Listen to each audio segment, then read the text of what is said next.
ঠাকুমা বলতেন, দাদা, খুব বেশি তো আর বাঁচবো না এখন, তাই সাধ্যমতো আলগা দিয়ে থাকি।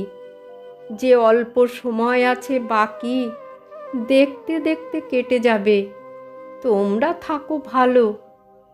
আমি দেখি কি করে আমার আঁচলের গিঁটগুলোকে ধীরে সুস্থে খুলে ফেলা যায়। যখনই বলতেন, বড় নম্র একটা আলো ভেসে উঠত শান্ত দুটি অনচ্ছ চক্ষুর জানালায়।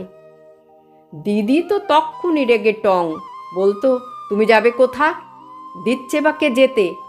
আমরা চাইছি গল্প শুনতে, আমরা চাইছি খেতে। নাড়ু, বড়ি, আমকাসুন্দি খেয়ে দিব্যি আছি।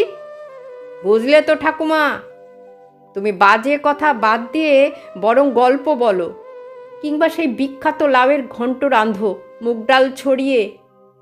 আমরা চারটি খেয়ে বাঁচি। মোট কথা, গিঁটগুলি তুমি শক্ত করে বাঁধো। ঠাকুমা বলতেন, দিদি, যে লোকটা সব কিছু ছেড়ে একা চলে গেছে, তার কথা যে বড্ড মনে পড়ে।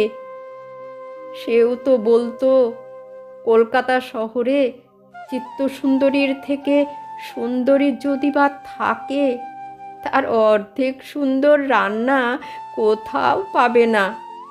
যার দেখা স্বপ্নে রোজ পাচ্ছি, তাকে ছেড়ে আর কি থাকা যায়? বলতে বলতে হাসি ফুটে উঠত ঠাকুমার মুখে। আলো ভাসত দুটি অনচ্ছ চক্ষুর জানালায়।